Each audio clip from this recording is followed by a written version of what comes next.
quand tu vois les gens et quand tu les vois pas. Parce que quand tu les vois, il suffit qu'il y en ait un qui rit pas. Et je suis obsédé par ce type. Celui-là, il va finir par rire. Mesdames, Messieurs, bonjour et bienvenue au Théâtre National. On est très très heureux d'accueillir aujourd'hui ce débat en partenariat avec Etopia. C'est très important pour le projet de Fabrice Murgiac qu'on continue de développer des projets autour des spectacles. Et dans le cas d'Artic, on a développé une grande série d'activités, des ateliers du spectateur, des projections de films au cinéma-galerie lundi soir à 19h, l'exposition Alan Gorpok que vous avez pu voir dans les espaces publics. Bref, toutes ces activités permettent de continuer de réfléchir sur les thématiques développées par les spectacles et de ne pas s'arrêter uniquement à, on va dire, le moment de la représentation, mais continuer autour des représentations à réfléchir sur les sujets abordés. Voilà, donc on est très très heureux d'accueillir ce débat. Je vais tout de suite passer la parole à Christophe de Rennes d'Etopia et je vous souhaite une excellente après-midi.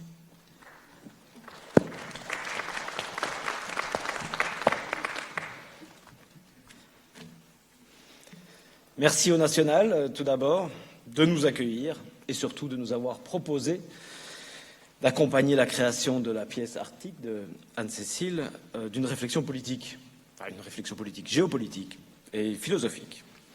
Merci à vous d'être là, alors que nous ne sommes ni juste avant le spectacle ni juste après, mais en plein après-midi ensoleillé, tout près du plus beau pitonnier d'Europe, dit-on. Merci à nos invités, enfin, Anne-Cécile en premier, pour débattre dans l'arène de sa propre pièce très politique. Toujours des pièces très politiques où tout le monde meurt à la fin, dit-on. Est-ce que ce sera encore vrai ce soir ? Merci aux bons connaisseurs des pôles, Emmanuel Husnet qui prendra la parole juste après moi, Françoise Walma qui a voyagé avec Greenpeace au nord, Lucienne Strivet, notre anthropologue. Merci aussi à Jean-Jacques Jespers qui animera le deuxième débat, toujours disponible pour animer un débat au national avec Etopia. Merci aux complices d'Etopia depuis de nombreuses années, André Gattolin, auteur d'un rapport au Sénat français sur le Groenland, qui connaît bien cette zone. Merci à Klaus Linsenmeyer, qui est un peu notre équivalent, le directeur de la fondation Heinrich Böll, qui est la fondation écologiste allemande. Il dirige le bureau auprès de l'Union européenne, ici à Bruxelles. Merci à Edgar Schotz, qui sera son traducteur, pas tout à fait simultané, et qui fut durant de nombreuses années le responsable de la réflexion prospective à Etopia. Merci à Marc Terroigne, responsable à Etopia des partenariats culture et qui nous a conçu cet après-midi. Voilà, ceci me permet de faire une petite incise sur Etopia. Etopia, ce n'est pas un centre d'études de partis politiques, c'est un think tank attaché au long terme, à la réflexion prospective, à la formation, à l'éducation permanente.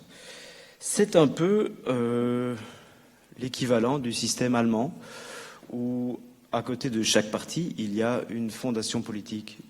C'est dans le système constitutionnel de financement des partis politiques en Allemagne, comme cela depuis l'après-guerre. Chez nous, on mélange tout, alors que nous, ici, les écologistes, au nord du pays et au sud du pays, nous avons décidé de scinder les centres d'études des partis de leur think tank, de scinder ceux qui sont soumis à l'actualité et aux trépidations du court terme, de ceux qui peuvent se consacrer à lever le nez dans le guidon. C'est sans doute un des principaux moyens pour les partis politiques de ne pas avoir le nez dans le guidon. Alors, revenons à l'Artic. Comment et pourquoi avons-nous structuré ce débat sans avoir vu la pièce ? Prenez le document en couleur que nous vous avons distribué, si vous le voulez bien. Que voyez-vous ? Une carte du pôle Nord, bien sûr, Arctique. Vous voyez des routes, vous voyez des bases militaires, vous voyez des gisements de pétrole et de gaz, mais pas seulement. Vous voyez des zones d'influence, vous voyez des ressources minières. Et puis vous voyez aussi la promesse de vert pâturage d'un Groenland qui pourrait redevenir Groen, grâce ou à cause du réchauffement climatique. Bref, vous voyez une foire d'empoigne, somme toute très classique, un nouveau carrefour pour le monde. Tout change au nord maintenant avec le réchauffement climatique. Tout change, et c'est maintenant. Alors que fait un écologiste quand il voit ça? Il se pose toujours la même question. Est-ce que l'esprit de l'ingénieur va-t-il encore souffler, comme d'habitude, vouloir aveuglément exploiter tout ce qui est exploitable, vouloir tester tout ce que l'on peut tester, vouloir dominer tout ce que l'on peut dominer. Quelles vont être les conséquences du réchauffement climatique sur cette partie du monde, mais surtout, quelle va être la dynamique humaine autour de cette zone, qui est une nouvelle zone en fait. Voilà, nous sommes sans doute là devant l'avertisseur des dangers qui nous menacent tous. Et pour voir en quoi ces dangers nous menacent, ou voir en quoi il y a des dynamiques sociales, y compris avec les populations de l'Arctique, qui vont se réveiller. Une intro générale par Emmanuel Husnet, un panel géopolitique, disons, animé par Françoise Walmack. D'ailleurs, une série de rapports produits par André Gattolin ou la Fondation Heinrich Böll sont à disposition sur le stand Etopia, à l'entrée. Et puis on aura un panel plus philosophique et anthropologique qui viendra à partir de 15h30. Et puis il y aura un quatrième moment, parce qu'ici il n'y aura pas beaucoup de temps pour les interactions avec la salle, ce sera surtout après. On fera café politique avec les intervenants, 2 par 2, autour de tables dans le foyer, entre 16h30 et 17h30. Voilà, place maintenant à Emmanuel Husnet, voyageur polaire, explorateur, écrivain, journaliste, appelé aussi le Robinson des glaces, l'initiateur de Hans, l'île universelle.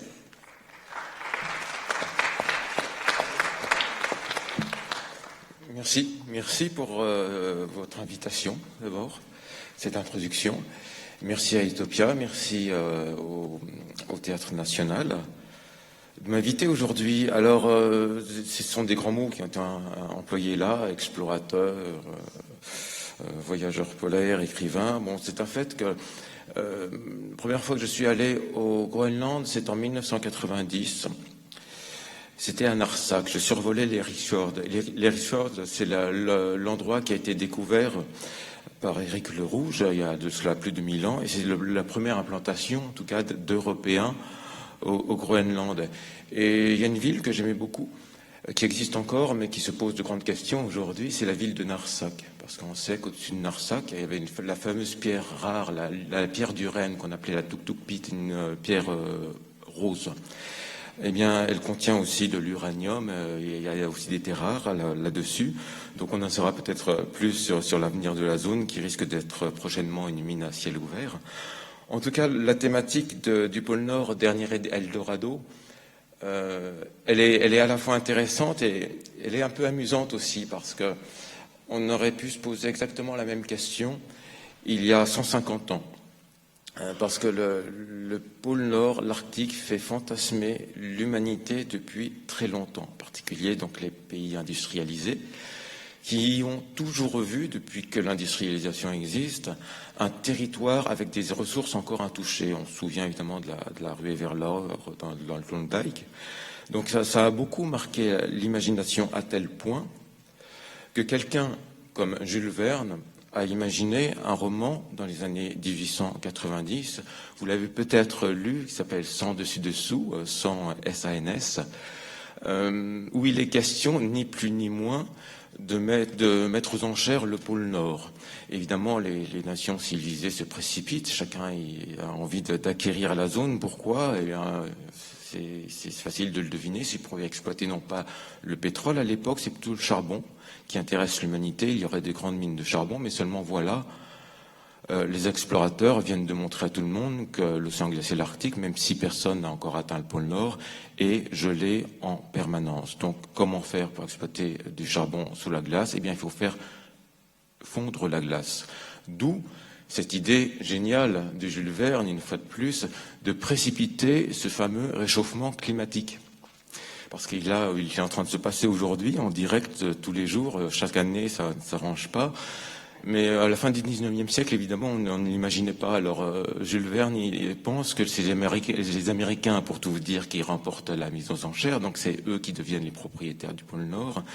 Donc, ils vont construire un gigantesque canon en creusant le mont Kilimandjaro, qui, au moment de tirer un obus de 20 mètres de diamètre, devrait théoriquement, avec le choc en retour, faire basculer la planète de façon à ce que l'axe de rotation, qui est évidemment le pôle, se positionne perpendiculairement au plan de l'écliptique. Vous voyez ce que je veux dire? Ce qui fait, plutôt que d'être plongée, la Terre, elle se redresse, elle est parallèle, l'équateur donc parallèle au Soleil, ce qui fait qu'il n'y a plus de saison. Donc c'est la même chose pour tout le monde, et c'était présenté par les Américains comme une façon d'étendre l'égalité sur Terre, parce que c'est pas juste que certains est froid, d'autres est chaud, comme ça. C'est pareil pour tout le monde, même durée de jour pour tout le monde. Seulement, évidemment, ce processus aurait un impact terrible pour l'humanité tout entière, avec des raz-de-marée phénoménaux. Mais ça permettrait évidemment au Soleil de faire fondre ces fameuses glaces du pôle Nord. L'opération a été tentée, ça n'a pas marché parce qu'il y a une erreur de calcul, et c'est ce qui a sauvé en définitive la planète. Voilà. Donc on voit dans ce récit de Jules Verne à la fois beaucoup d'humour et beaucoup de lucidité. Et les enjeux dont il était bien conscient, évidemment, déjà à la fin du 19e siècle, on a l'impression qu'ils n'ont pas beaucoup évolué en plus d'un siècle, et on en est toujours au même point.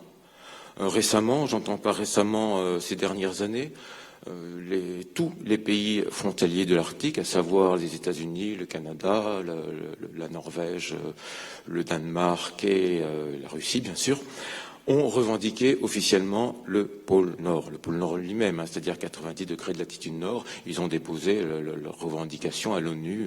On peut en obtenir assez facilement les copies. Je ne sais plus qui a commencé par ailleurs. En tout cas, on en est encore là à se dire, voilà, je vais être le premier pour aller récupérer ce qui reste à récupérer sur cette planète, en imaginant qu'il y a des ressources phénoménales. Mais la réalité, eh bien, elle est beaucoup plus et moins claire que ça, parce que au début du XXe siècle, c'est un Anglais qui est venu s'installer au Spitzberg. Le Spitzberg, c'est à mi-chemin entre le Cap Nord et le pôle Nord. Il a créé la ville de Longyearbyen.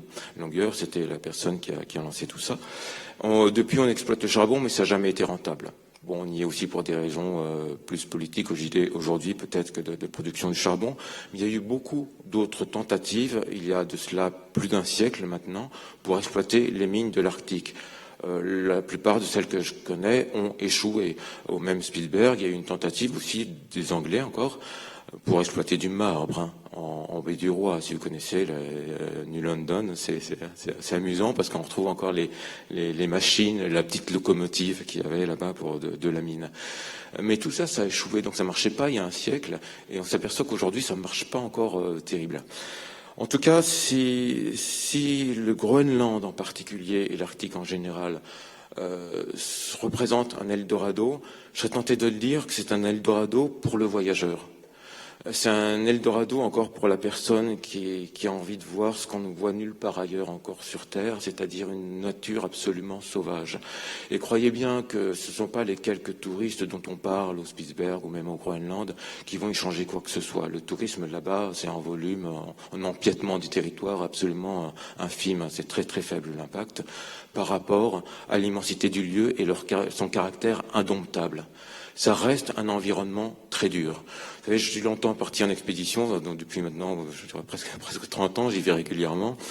Mais à chaque fois que je rentre là-bas, on me dit, mais comment tu fais pour rentrer? T'es pas triste de quitter là-bas? Mais non, je suis heureux de reprendre l'avion et de retrouver la civilisation. Au bout de 2-3 mois à dormir dehors, sous tente, même en plein été, on s'en prend quand même plein la figure. Le climat n'est pas facile, et c'est d'autant plus vrai qu'aujourd'hui qu'il y a ce fameux réchauffement, et je ne m'aventurerai pas aujourd'hui à partir sur la côte est du Groenland en expédition au mois d'avril, parce qu'aujourd'hui plus rien n'est sûr. Alors l'Eldorado de l'explorateur que j'ai pu être un peu par un moment, eh bien, il change parce qu'en définitive, le climat est tellement difficile qu'on ne peut compter sur rien. Je ne sais plus comment m'équiper au mois d'avril au Groenland. Après, on s'équipait avant pour le grand froid, mais il peut se mettre à pleuvoir n'importe quel moment de l'année pratiquement. Et surtout, on a beaucoup de neige, plus en plus de neige, évidemment, parce que l'humidité remonte. Voilà. Donc, cet Eldorado, il est bien réel, mais il est en partie fictif. Il est surtout réel pour ceux qui rêvent, je dirais, ceux qui rêvent d'un grand voyage, ceux qui rêvent encore d'une nature intouchée, indomptable. Beaucoup de personnes voyagent en Islande et je leur dis mais l'Islande, oui d'accord, c'est gentil l'Islande, mais allez un petit peu plus loin, faites le pas. Allez, prenez l'avion à Reykjavik, allez atterrissez à Kulusuk, mais faites pas simplement l'aller-retour dans la journée, et allez rester aussi au moins 15 jours, 3 semaines, et prenez un sac à dos, essayez de naviguer là-bas, parce qu'évidemment là-bas ce sont des pays sans route, hein, donc les transports c'est pas facile, il faut se déplacer par ses propres moyens, d'où le côté expédition, mais allez découvrir cette terre qui est encore absolument puissante, indomptée, des montagnes lacérées de glaciers, même s'ils fondent, il y en a que plus de glace, après qui flottent et qui empêchent de naviguer les bateaux. Je veux dire, c'est un territoire absolument fabuleux et qui mérite de conserver toute notre attention, pas seulement sur le plan géopolitique et économique, parce que c'est aussi un domaine qui va m'intéresser, on pourra en parler peut-être dans le cours de l'après-midi par la suite autour de l'île Hans, c'est une autre question d'ordre diplomatique entre le Canada et le Danemark, c'est-à-dire la question de placer l'intérêt commun avant l'intérêt particulier des nations. Donc, pensons à l'intérêt commun avant tout, je dirais, ça pourrait être le message que j'ai envie de laisser à l'occasion de en introduction en tout cas, de ce colloque, et je suis enchanté de vous entendre à présent développer d'un sujet qui sont extrêmement riches, hein, des dimensions sociologiques, des dimensions économiques, culturelles évidemment. Donc c'est notre avenir, une partie de notre avenir qui se dessine là-bas. Peut-être qu'il va se dessiner un tout petit peu plus clairement dans les heures qui viennent, là, sous nos yeux, grâce aux invités qui sont rassemblés aujourd'hui. Voilà, merci. Merci à vous.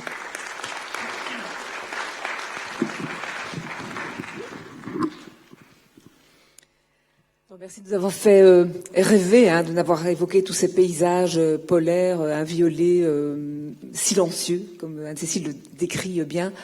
On va parler de choses plus pragmatiques maintenant, plus politiques, plus stratégiques, puisque c'est un enjeu, il y a de multiples enjeux qui se dessinent là-bas. Ma première question pour Klaus Liesenmayer, mais ça pourrait être pour André Gatola, bien sûr. On sait que l'Antarctique au sud est protégé par des conventions internationales. Ce n'est pas le cas de l'Arctique, qui est entouré par 5 États qui ont des convoitises très claires par rapport aux ressources recélées par l'Arctique. Alors, est-ce qu'on peut dire que l'Alaska, c'est un nouveau, on parle d'un Eldorado, est-ce que c'est aussi un nouveau Far West qui se dessine? Merci pour permettre-moi parler ici, et pour votre patience que je parle en anglais, parce que mon français est très violent, la belle langue française. Non, pas du tout. Je préfère parler en anglais. Et Edgar va essayer de traduire. First, I think the Arctic is a very special place in terms of also the development of mankind. We perceive the Arctic as a white desert, but it's not. It's much more complex. It's said that 2,500 before Jesus Christ, people already lived there, so it has a long heritage, which we shouldn't ignore. But there are problems with that. And that is for us difficult as around 1900, the neighbors discovered the Arctic, not in a physical way, but discovering their interest in the area. Well, sure. Donc on a tendance à considérer l'Arctique comme une espèce de désert blanc, ce qui est en partie erroné, puisqu'il y a déjà 2500 ans ou 2500 avant Jésus-Christ. Il y avait des habitants là-bas, et à partir de 1900, autour de l'année 1900, les pays voisins, donc ceux qui ont été mentionnés par Emmanuel plus tôt, ont découvert ces pays, mais pas uniquement avec un intérêt culturel, mais avec d'autres intérêts que Klaus va exposer maintenant. It's interesting to note that it was around 1900 plus something, on the eve of World War II, and on the height of the colonization of the globe. So all countries were submitted to colonialism, just this region not. So that's another specificity and interesting to observe. But after the colonizing work has been done, of course, the eyes of the neighbors went to this pretty difficult island, or this pretty difficult region. Et donc, on parlait des années 1900, on est vraiment là au sommet de la vague de colonisation, et après que des pays peut-être physiquement plus faciles à coloniser l'aient été, il est normal que les pays voisins se soient intéressés à cette partie du monde qui est évidemment plus difficile à conquérir et dominer. There was a new dynamic in the 90s when it was clear the region is interesting. Just think about the passage, Northwest Passage. Ship travel from the Atlantic Ocean to the Pacific Ocean would be 40% faster. So it's interesting once the ice is gone. So not everybody is complaining about the reducing ice. Some see their profits in that. Same is the natural resources there, where many companies, countries who are already exploiting natural resources worldwide discovered this difficult region, I wouldn't say hostile region, but difficult to access region as a potential, and therefore I think the notion of El Dorado is very well taken for their purpose in looking for oil and mineral resources. Donc la dynamique a fortement changé au cours des années 90, où on s'est rendu compte, pour deux raisons principales, que cette région qui avait été en grande partie ignorée était économiquement intéressante. D'une part en termes de transport, puisque avec la fonte des glaces, on pourrait augmenter la rapidité du transport par bateau de l'Atlantique vers le Pacifique de 40% par rapport à une situation où la glace resterait. Et d'autre part, beaucoup de pays et d'entreprises ont commencé à s'intéresser aux ressources naturelles qui sont présentes en Arctique. Et donc, dans cette mesure-là, le terme d'Eldorado est tout à fait bien choisi. So it was an increasing pressure of the area. Of course, not only from one country, but all the neighboring countries, 5 or how you count it, 7 or 8. And we dealt with the region in the 90s, 20s, 10 years ago, 15 years ago, particularly because we feared that this will be a new zone of conflict, because everybody's eager to exploit their natural resources.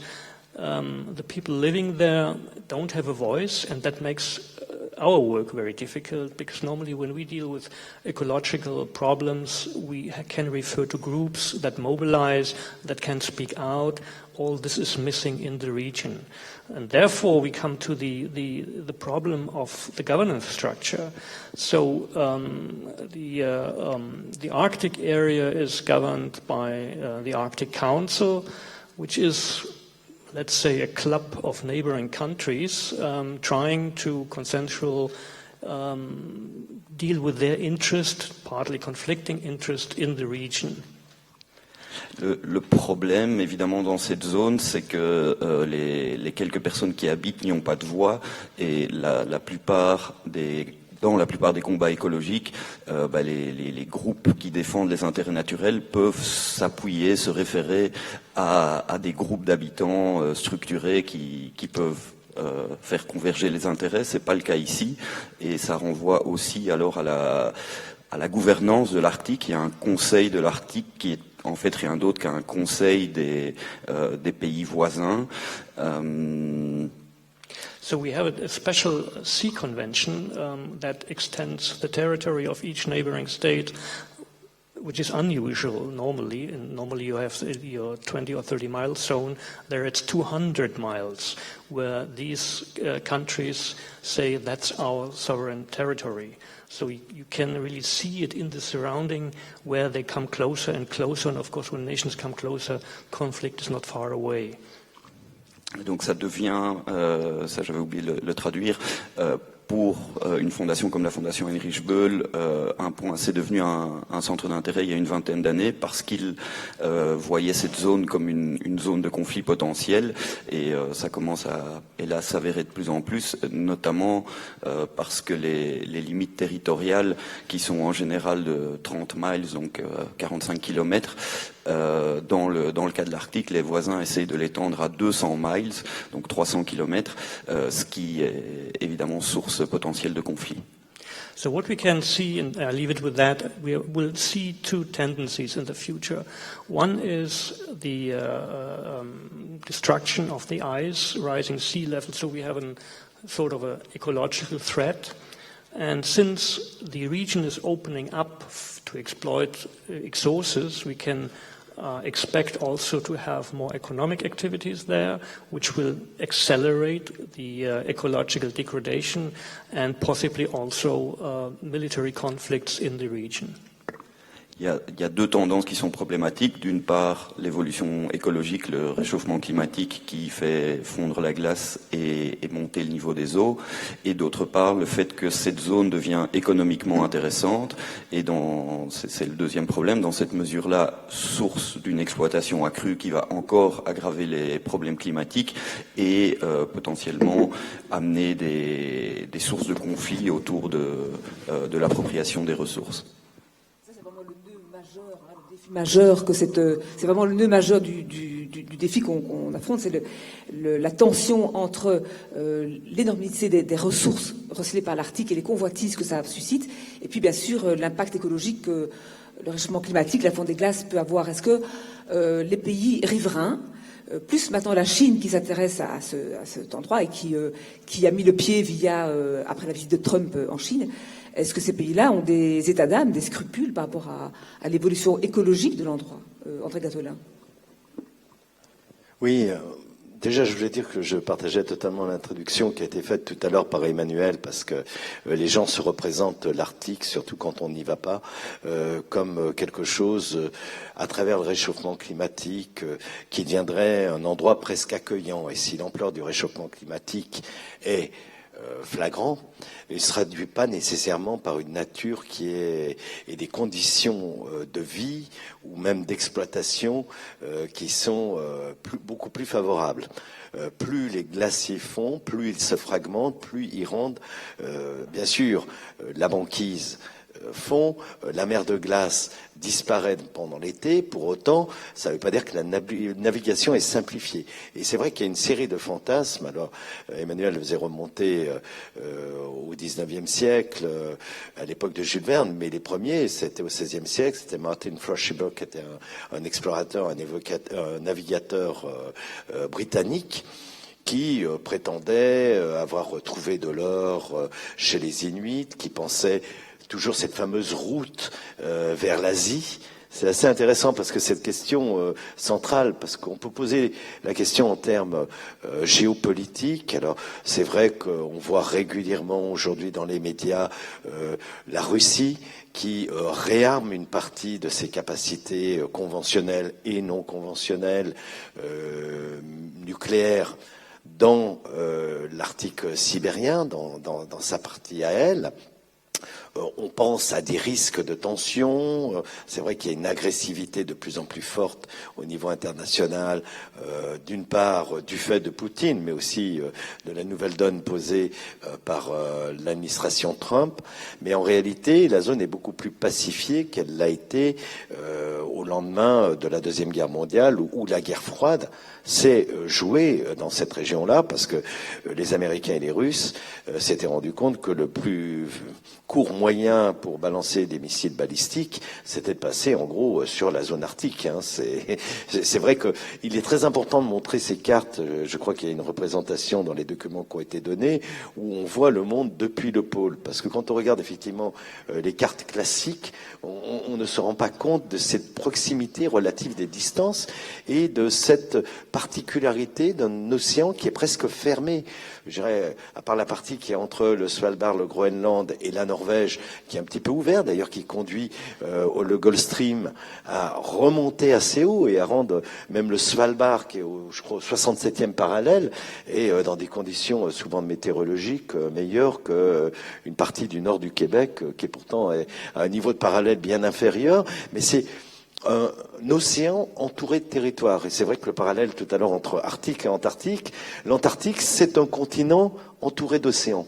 Et c'est une terra nullius, à part quelques groupes d'observateurs en Antarctique. Ce n'est pas du tout le cas de l'Arctique, puisque dans la zone territoriale, en tous les cas de terre, qui entoure l'océan, il y a 4 millions à peu près d'habitants, dont 1 million qui sont des populations autochtones. Et quand on voit la disparition des populations autochtones, ça peut paraître ridicule sur 7 milliards d'individus, plus de 7 milliards d'individus sur la planète. Le fait d'avoir 1 million de populations réparties en à peu près 45 ethnies différentes. Les plus connues sont les Inuits, parce qu'on les retrouve au Canada, on les retrouve en Alaska et au Groenland. Mais on n'est pas dans une situation qui est facile, parce que là, il y a des frontières, il y a des zones territoriales, il y a des compétitions. Mais je crois que l'enjeu qui laisse penser que le réchauffement climatique va rendre l'exploitation plus facile ou rentable est quand même très largement un leurre. Par contre, la volonté de certains États, coûte que coûte, et là pour des questions de souveraineté, voire de puissance internationale, d'être présent en Arctique, joue un rôle dans cette exploitation. Je m'explique. Le plus court chemin aujourd'hui pour faire du commerce international, c'est des voies navigables. Le commerce international, étonnamment, même si on a des avions, même si on a des moyens terrestres, au fur et à mesure du développement du commerce international dans le monde, c'est le commerce maritime qui l'emporte. D'ailleurs, toutes les grandes puissances, tous les pays qui ont été la première puissance mondiale, que ce soit le Royaume-Uni, ensuite les États-Unis, aujourd'hui la Chine, ont conscience que la bataille est maritime, qu'elle soit sur le plan militaire, celle des bases et celle des flottes, et celle de la circulation aussi, du contrôle du commerce international. La Chine, je parle de la Chine pour parler d'Arctique, mais c'est à mon avis totalement essentiel, a toujours reconnu, depuis l'invasion du Tibet en 1959, est resté dans les conventions de l'ONU, il ne réclame pas de possession terrestre, contrairement à la Russie qui envahit la Crimée, qui reprend la Crimée, qui occupe une partie du Donbass en Ukraine. La Chine n'a pas de revendications terrestres. Par contre, elle a des revendications maritimes très fortes dans ce qu'on appelle la mer de Chine méridionale. Pourquoi ? Parce que c'est le lieu de passage aujourd'hui de plus du tiers du commerce mondial et de 90% des exportations de la Chine. Et on l'a vu, la création d'îles artificielles, les revendications sur les îles Paracel, qui sont des îles vietnamiennes, il y a une volonté de la Chine d'assurer sa souveraineté sur ce corps du commerce international. Et pourquoi s'intéresse-t-on, et pourquoi la Chine, mais pas que la Chine, Singapour, la Corée, le Japon, l'Inde, des pays asiatiques s'intéressent à l'Arctique, et notamment au passage, que ce soit celui du Nord-Est ou du passage Nord-Nord, c'est que si demain, dans une logique d'expansion de la Chine, si la Chine crée, à travers sa puissance, un blocus en mer de Chine méridionale, la seule voie d'accès qui ne sera pas une voie rentable pour alimenter, par exemple, le Japon ou la Corée, ça sera de passer par l'Arctique. Parce qu'on dit, bien sûr, les distances sont raccourcies par rapport au passage, soit par Suez, soit par le contour de l'Afrique. On gagne 4 à 8 000 kilomètres. Mais en fait, les conditions de navigation font qu'il y a une incertitude complète. Le commerce n'aime pas l'incertitude. Quand vous envoyez des produits alimentaires, s'ils arrivent avec 3 mois de retard, c'est plus des produits accessibles. Même les produits manufacturés, ils sont faits pour arriver sur le marché à un moment donné. Les jouets fabriqués en Chine qui arrivent en octobre, décembre, novembre dans nos grands magasins à renfort de publicité ne passeront pas par le passage du Nord-Est ou un autre passage. revanche, en termes de zone stratégique et géopolitique, dans un monde qui est incertain, avoir ces pions dans cette zone-là, pour la Chine, mais pour de nombreux pays asiatiques, est complètement essentiel dans une vision de rapport de force entre grandes puissances. Et ça, c'est quelque chose qu'on néglige. Et aujourd'hui, la présence chinoise, parce que les Chinois, on parle beaucoup de la route de la soie, ce sont les routes de la soie, et une des routes de la soie qui est cachée, qui n'est pas là pour faire transporter de la soie ou des produits, c'est le passage arctique. D'où les investissements très très forts, un travail diplomatique fait maintenant depuis 15 ans auprès des Islandais, pour peut-être éclairer cela, ça a l'air anecdotique, mais en toute fin d'année, autour du 30 décembre, il y a un quart de 44 touristes chinois qui a eu un accident en Islande. Il y a eu un mort. Immédiatement, l'ambassade de Chine, les autorités de Pékin ont demandé des comptes, ont envoyé des observateurs pour voir si les Chinois qui avaient été blessés étaient bien soignés, et a élevé une protestation auprès du gouvernement islandais parce que les médias avaient évoqué des pistes expliquant l'accident, la qualité du chauffeur, les conditions, et une sorte d'injonction des Chinois sur le gouvernement islandais en disant « mais votre presse raconte n'importe quoi sur les conditions, il faut veiller que l'enquête que nous allons faire en commun donne des preuves, une conception de la liberté de la presse toute chinoise ». Là encore récemment, la Chine a 85% du marché de ce qu'on appelle les terres rares. Ce sont en fait un certain nombre de composés qu'on trouve dans des massifs anciens. Ça permet énormément pour le développement des nouvelles technologies, la fabrication de matériaux spéciaux pour l'aéronautique, les avions, la construction des éoliennes. Il y a aussi le silicium pour les capteurs solaires, etc. La Chine, à 85%, exerce un quasi-monopole sur cette situation. Ils se rendent compte que dans d'autres pays de la planète, des ressources existent, et notamment au Groenland. Et donc là, tout récemment, un contrat d'exploitation via une entreprise minière australienne, mais où la Chine, à 15%, vient d'obtenir non seulement la licence d'exploration, mais d'exploitation au sud du Groenland, à la fois pour l'uranium et pour ces terres rares. C'est-à-dire qu'il y a des enjeux qui sont la rentabilité d'exploiter des terres rares, même avec le réchauffement climatique dans le sud du Groenland, n'est pas vraiment assurée.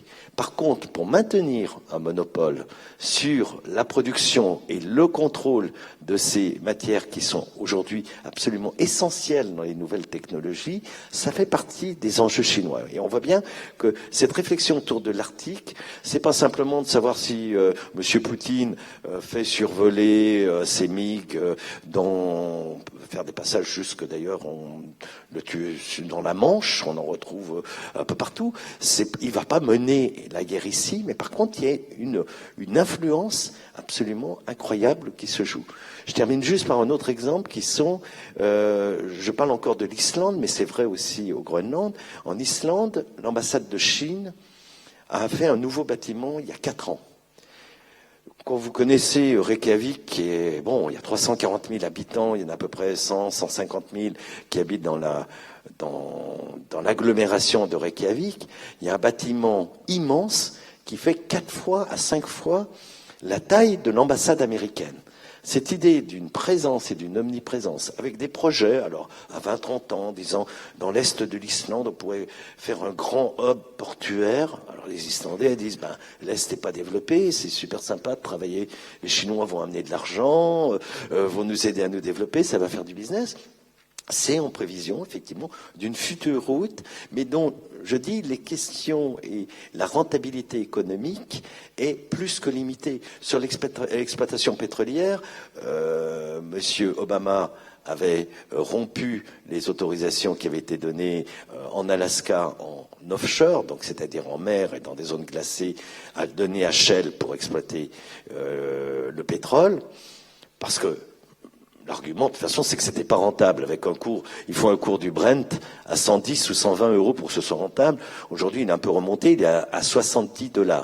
Mais Monsieur Trump vient de décider de rouvrir ses autorisations d'exploitation, Quel intérêt ça a quand ils produisent l'équivalent baril de Brent en gaz de schiste à 50, 60, parfois même $40 le Brent, mais c'est là aussi se dire, nous conservons une présence stratégique parce que l'Alaska demain pourrait être contesté, parce que notre présence n'est pas très forte, et d'y avoir des ressources et une implantation humaine. Alors, derrière chaque logique, il y a de l'économie, bien sûr, des questions climatiques, environnementales, des questions militaires, des questions d'influence à court terme et à long terme, ce qui fait qu'on est dans une région monde où les acteurs ne sont pas seulement les 5 pays côtiers qui entourent l'océan, mais que chacun s'en mêle et chacun se rend compte qu'il y a là un enjeu central, au passage en oubliant à chaque fois la question climatique. Et je suis peut-être un peu long, donc je vais peut-être m'arrêter là. Avant de parler du rôle de l'Union européenne dans cette région, parce qu'elle en a eu un, mais qui s'affaiblit avec la montée en puissance de la Chine, de la Russie, etc. J'avais demandé à Anne-Cécile Van Dalen, vous avez été sur place au Groenland, ce pays peuplé de 56 000 habitants, donc c'est un très très grand pays avec très très peu d'habitants. Vous avez parlé avec les jeunes là-bas. Comment est-ce qu'ils voient cette opportunité, cette évolution de l'économie, l'arrivée des Chinois? Il y a un institut Confucius, on commence à prendre le chinois au Groenlandais. Comment est-ce que les jeunes voient cet avenir? Est-ce qu'ils le voient de manière optimiste, positive, ou est-ce qu'ils voient comme nous les risques écologiques, ou pas du tout? J'ai pas spécialement questionné les jeunes sur cette question, donc je préfère être claire là-dessus, parce qu'en fait les gens, j'ai eu d'abord un peu de mal à rencontrer dans un premier temps les gens. Moi je suis partie un peu à la découverte du Groenland, n'y connaissant rien. Voilà, j'ai cherché sur un forum d'abord quelqu'un qui pourrait m'héberger à Sisimiut, qui est un peu une ville où s'est construit la première école de mineurs du Groenland, et donc je voulais y passer un moment pour rencontrer, pour aller voir cette école, etc. Et donc sur un forum, j'ai trouvé quelqu'un dont on disait que c'était une personne très accueillante, et donc je lui ai écrit et elle m'a ouvert sa maison et j'ai dormi chez elle. Et en fait, j'ai construit vraiment tout mon voyage comme ça. Donc la première difficulté, évidemment, a été de trouver des gens qui veulent bien traduire, c'est-à-dire rencontrer des personnes qui parce qu'il faut savoir qu'au Groenland, le Groenland est divisé entre les Inuits et les Danois, que quand même la majorité des postes à responsabilité dans les administrations, dans les écoles, dans les centres culturels, enfin dans tous les offices, sont tenus par des Danois. Ou des Groenlandais d'origine danoise, ou des Danois qui viennent exercer leur métier au Groenland. Donc c'était assez difficile de rencontrer, on va dire, vraiment la population locale pour qui l'enjeu en fait du développement est vraiment plus central. Et je dirais que le Groenland est quand même divisé en deux, évidemment, avec la question du développement économique.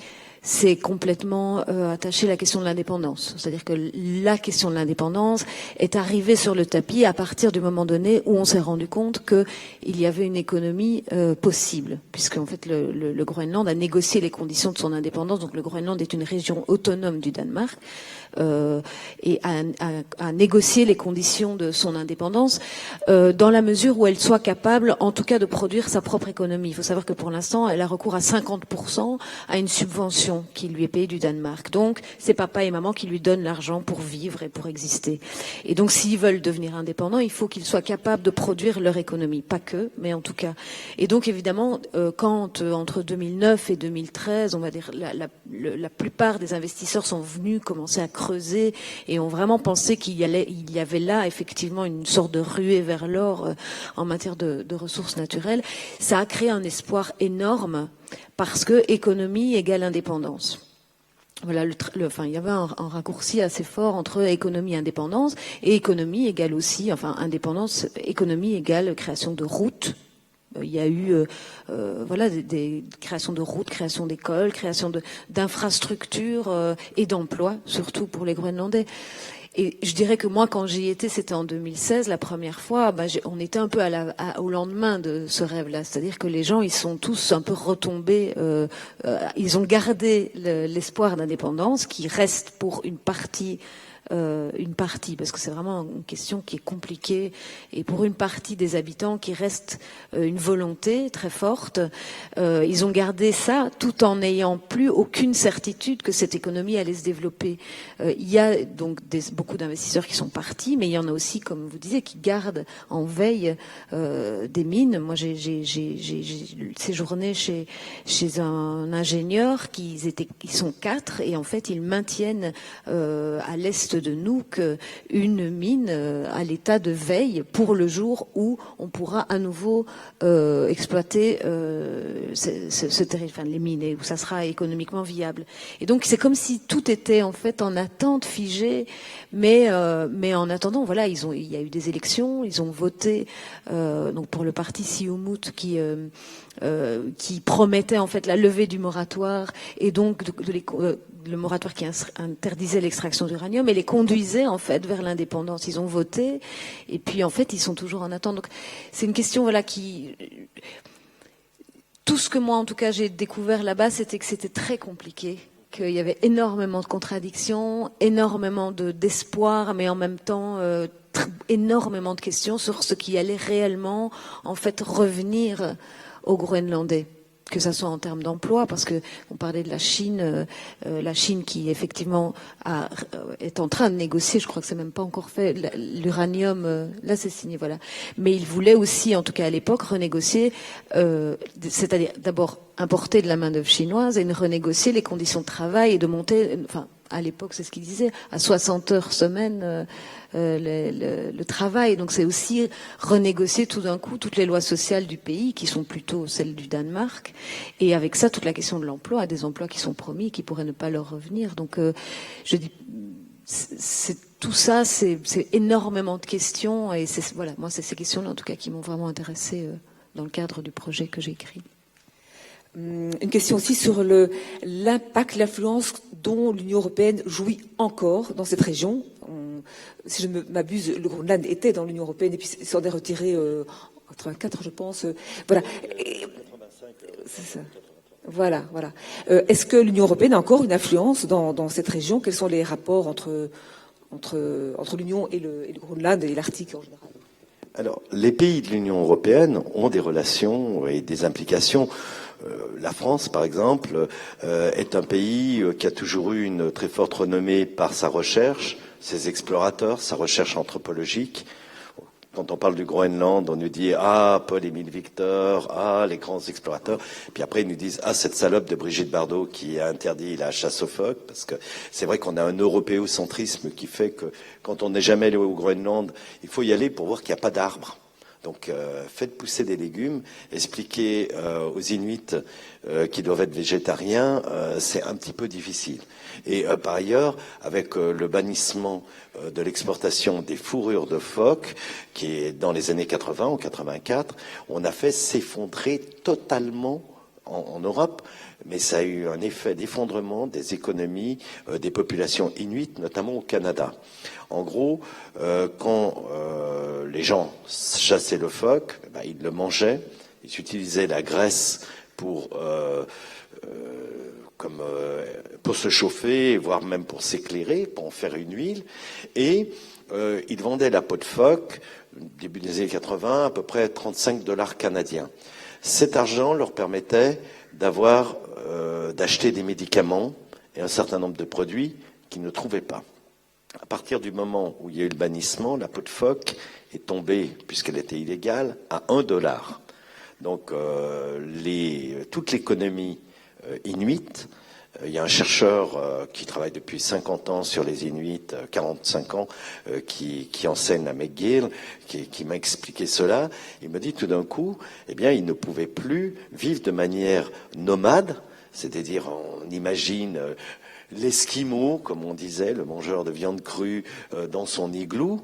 Non, c'est plus possible, on est sédentarisé, ils sont regroupés par les gouvernements, notamment le gouvernement canadien, dans d'anciennes bases militaires, puisqu'une grande partie a été démilitarisée, et ils se retrouvent dans des situations d'assistance, dans des maisons en tôle. Alors parfois, ils partagent la même ville, par exemple Kangerlussuaq, où je suis allé, qui est dans la baie d'Hudson, il y a la partie Cree, et il y a la partie Inuit, donc les Amérindiens, etc., avec d'ailleurs des avantages fiscaux. Donc selon le magasin où vous allez, vous payez pas la même TVA dans le même village, les mêmes taxes, et de gens qui sont, entre guillemets, mis en état d'entretien social, dépendance du gouvernement, alcool, drogue, migration dans les villes. Donc quand vous allez effectivement à Montréal ou à Toronto, vous voyez des Inuits qui sont là, qui sont dans des états de pauvreté et puis aussi de déracinement complet de culture. Mais on a ça aussi au Danemark. Quand on va à Christiania,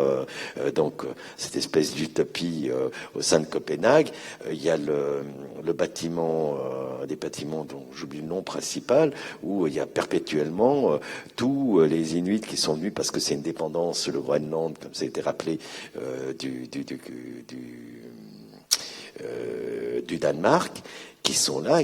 Donc on a une destruction. Alors l'Europe, là-dessus, la question nordique, à part la recherche scientifique et un certain nombre de préoccupations d'accords extractifs, s'est très peu souciée historiquement du Nord.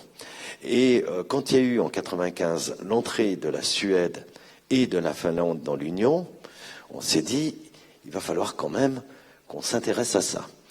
Et comme personne ne voulait s'en occuper dans l'administration de l'Union européenne, on a confié les questions arctiques à ce qu'on appelle la DGMAR, c'est-à-dire la Direction générale de l'Union européenne chargée des affaires maritimes.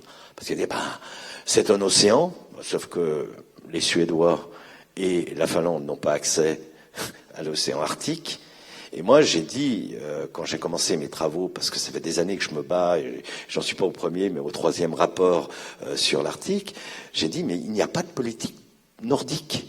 Vous avez une politique de voisinage orientale, la Russie, l'Ukraine, etc., une politique méditerranéenne instituée, une politique finalement atlantique, puisque tous les grands traités, CETA, TAFTA, etc., mais le Nord n'est pas pensé par l'Union européenne. Donc moi, je me suis battu, après avec Michel Rocard aussi, qui est décédé il y a un peu plus d'1 an, qui était l'ambassadeur des pôles, pour dire, construisons une vraie politique européenne, parce que si nous pensons que les enjeux écologiques, et c'est la majorité des pays européens que le considèrent, nous devrons avoir une politique commune, dire on ne va pas interdire l'exploitation des ressources, parce qu'il y a ces revendications, comme des Groenlandais et des autres aussi, d'avoir leurs propres ressources, de ne pas être en situation de dépendance, mais allons vers du développement durable. Après tout, c'est un Premier ministre norvégien, une Première ministre norvégienne qui avait inventé le concept de développement durable, et moi je suis même allé jusqu'à proposer, c'est un peu iconoclaste, mais dire le Groenland, effectivement, 50% de son budget, c'est-à-dire 400 millions d'euros, est versé comme une dotation par le Danemark, qui, pour les Groenlandais, sont la puissance coloniale. Eh bien, est-ce qu'on n'aurait pas l'Union européenne, d'ailleurs, qui finance des programmes Erasmus, qui finance un certain nombre de programmes, 400 millions d'euros par an, ça représente même pas 0,3% du budget de l'Union. Si on veut préserver le climat, si on considère que l'enjeu climatique et que c'est la plus grande banquise dans l'hémisphère nord, elle est essentielle dans l'avenir de la planète, on devrait proposer aux Groenlandais de développer leur indépendance avec un contrat d'association avec l'Union européenne et des ressources qui leur permettent d'envisager autre chose que l'exploitation de leurs ressources minières. Moi, j'ai vu quand même un jeune ministre, chargé des ressources d'exploitation minière en 2014. 2 ans avant, il était militant anti-mine, exploitation des mines. Et il a été placé à ce poste hautement scientifique parce que c'était le seul dans le gouvernement qui avait un BTS de téléphonie. Parce que vous allez à nous, qui est une université, il y a du droit, il y a des questions sociales, il n'y a pratiquement pas de formation technologique. C'est-à-dire que si vous voulez faire ce genre de formation ou scientifique, il faut que vous alliez à Copenhague ou via les Erasmus en Europe. Mais une fois qu'ils sont venus là, qu'ils ont eu un diplôme, ils n'ont pas envie de repartir. Donc il faut s'imaginer un territoire, le Groenland, qui fait la moitié en surface de l'Union européenne et qui est peuplé de 56 000 habitants. En France, ça fait la taille d'une commune, je crois, comme Chamonix ou Chambéry. Je sais pas en Belgique ce que ça représente, une commune de 56 000 habitants. Et un tiers de la population vit dans la capitale Anouk, avec une dispersion incroyable, avec un discours d'ailleurs de nation groenlandaise qui est une reconstruction intellectuelle, parce qu'il n'y avait pas un peuple inuit, il y en avait plusieurs. Il y a 3 ou 4 parlers groenlandais. Moi, j'ai eu la chance de visiter le Parlement de Nuuk et j'ai fait les photos de toutes les assemblées qui ont été, depuis la fin des années 70, qui ont été créées. Et je retrouve les mêmes personnages qui sont toujours en place. À l'époque, ils étaient cheveux longs, la barbe, en jean, chemise, enfin, ils avaient fait leurs études à Copenhague, ils avaient été, dans la foulée de 68, ils étaient contestataires, ils ont demandé l'indépendance parce qu'ils étaient contre l'Europe marchande, ils étaient contre l'exploitation du nucléaire et de l'uranium, et vous retrouvez les mêmes, il y a des jeunes entre-temps, ils sont tous en habits traditionnels inuits avec leurs pulls, mais d'ailleurs c'est une partie de la culture groenlandaise inuite, parce que les choix qu'ils ont fait, ils font une groenlandaisation de leur culture, et ce sont les mêmes aujourd'hui qui disent qu'il faut développer le commerce de l'uranium, il faut développer à fond, et tant mieux si on n'est pas dans l'Union européenne, parce que ça nous permet de faire du commerce avec tout le monde. Vous voyez, on est quand même dans des choses qui sont très très difficiles à appréhender. Il faut les mettre en continuum, et je comprends que vous ayez été particulièrement bousculé, parce que moi, chaque fois que j'y vais, je reviens avec des idées reçues et des dogmes qui tombent, et puis des populations jeunes. Une chose qui est cachée dans les statistiques, c'est le suicide des jeunes. C'est absolument terrible. C'est-à-dire qu'il y a un niveau. Moi, j'ai un nombre d'amis sur Facebook groenlandais incroyable, parce qu'ils sont tous équipés avec leur téléphone. Ils passent leur temps. Il faut dire qu'on s'emmerde. Même à Nuuk, la capitale, il y a une petite place où tout le monde se retrouve, mais il se passe pas grand-chose. Ils voient un monde archi-développé auquel ils sont interconnectés, des possibilités d'avenir pas très grandes. Et en gros, il y a une famille groenlandaise sur 2 qui a connu, ça m'est dit par des sociologues d'ailleurs qui ont été renvoyés de l'université de Nuuk, qui ont connu le phénomène du suicide ou de la perte d'un jeune. C'est-à-dire que il y a, alors là aussi la transformation, c'est-à-dire que vous allez à Ilulissat, avant on appelait ça la ville, il y a une ville où les gens habitent, c'est une ville de 4-5 000 habitants, peut-être 3 000, 4 000. Et à une époque, il y avait 10 000 chiens. Donc vous avez toute une zone, vous avez une carte, c'est la ville des chiens, où les chiens sont là, on va leur donner à manger hors période de chasse. La carte des chiens a disparu, on en a abattu plus de la moitié. Pourquoi ? Parce qu'il n'y a plus possibilité d'aller chasser. Parce qu'avant, vous aviez la neige qui vous permettait de remonter jusqu'au glacier en permanence d'aller chasser. Donc maintenant, la chasse est terminée. Donc qu'est-ce qu'il leur reste ? Des petits boulots touristiques, attendent aussi les aides, parce que en plus de la moitié de l'argent, le Danemark, pour garder sa main sur le Groenland, fait des taux d'emprunt absolument ridicules. Dès que vous arrivez, la première chose que vous demande, vous ouvrez une ligne téléphonique et un compte en banque, et la banque vous dit tout de suite, on vous propose un crédit pour rien de 30 000 €. Je connais pas mal de Français qui sont allés s'installer, qui se sont dit, mais c'est vraiment l'Eldorado. Enfin, c'est pas l'Eldorado de la richesse de la vie et de la facilité de la vie. Enfin, je raconte un peu tous ces éléments, c'est un peu épars, mais je crois que c'est vrai qu'on a une lecture européocentrée complètement de ces questions-là. Quand on dit c'est pas bien de chasser les phoques, oui, que des imbéciles de touristes aillent se buter des ours ou des phoques, le manchon qui est le bébé phoque, le fameux bébé phoque. Il y a encore des associations, je suis désolé, j'ai copain écologiste au Parlement européen, je ne citerai pas son nom, qui met encore, qui fait encore bataille pour arrêter la chasse au bébé phoque. Elle est prohibée depuis 84. La question n'est pas là. Faut se dire, est-ce que quand on fait de l'écologie, parce que je suis un écologiste, même si j'ai une évolution politique, elle est aussi par rapport aux gens. Il faut arrêter de croire que tout le monde va devenir végane et que même dans ces pays-là, on va imposer une lecture occidentalo-centrée. Et la vision de l'Europe que l'Europe a, elle est très difficile à se construire vis-à-vis de son nord, de son propre nord et de son intensité, alors qu'elle fait partie, c'est une partie intégrante de ses frontières. Rien n'est pensé. Et la dernière résolution qui a été faite, enfin feuille de route par la Commission européenne il y a 1 an et demi, est d'une faiblesse absolument incroyable. J'ai dû batailler dans tous les forums, aller régulièrement à Bruxelles, en Islande, partout, où il y avait des forums où d'ailleurs les Européens n'étaient pas invités, mais il y avait les Russes, il y avait les Canadiens, il y avait tout le monde pour parler de la stratégie européenne de l'Arctique. Et résultat, il n'y a pas de grande décision. La feuille de route ne cite pas une seule fois le mot Russie.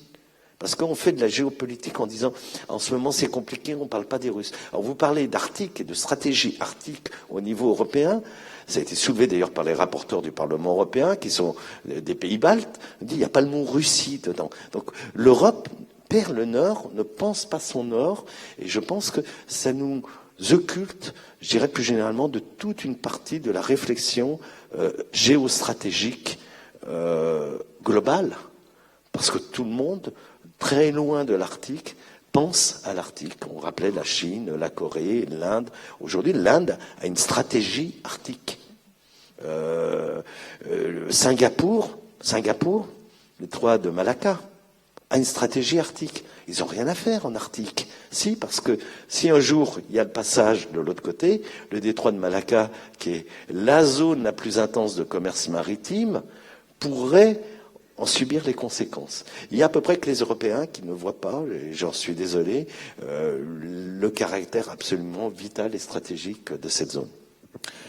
Voilà, je pense qu'il est 15h30, 35, donc on a respecté notre temps de parole. Je pense que c'est ce que vous venez de raconter permet au nouveau panel de s'ouvrir, parce que je pense qu'il y aura un côté plus philosophique, plus humain aussi dans le panel le suivant. Nous, on a fait un petit tour des enjeux géostratégiques qui sont énormes, évidemment, voilà, et du rôle ou du non-rôle de l'Europe dans cette région. Merci à tous. Et on se retrouvera, je pense, après pour le café citoyen. On pourra discuter plus personnellement tous ensemble. Merci.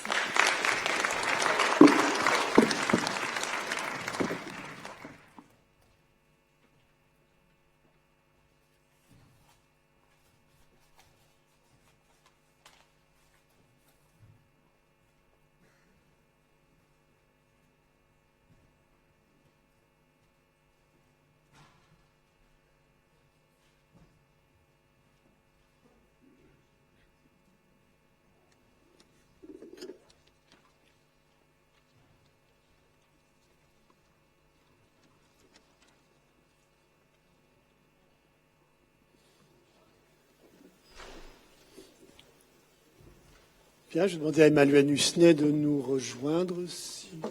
Il est là. Ah, d'accord.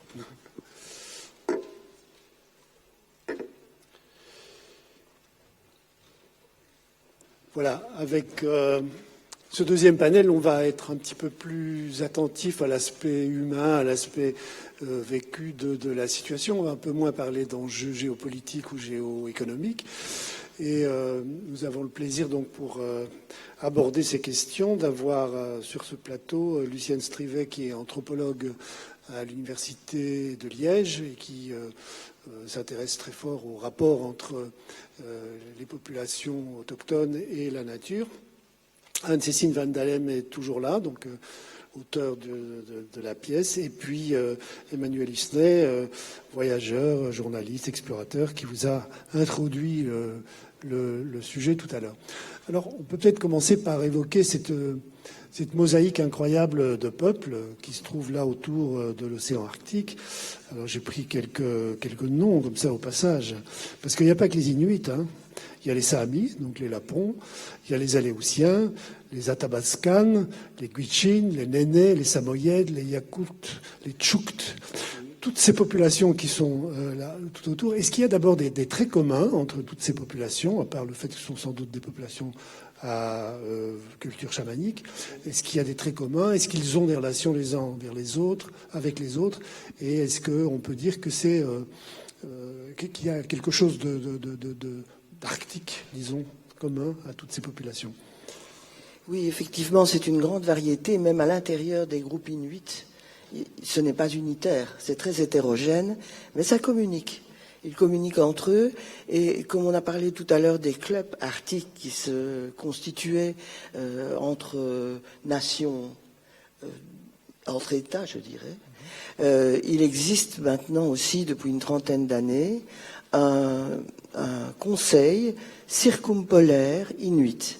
Et donc, entre eux, ils ont réussi à intervenir au niveau de l'ONU, au niveau des différents gouvernements États, et ils arrivent à tenir, à l'heure actuelle, une relative unité.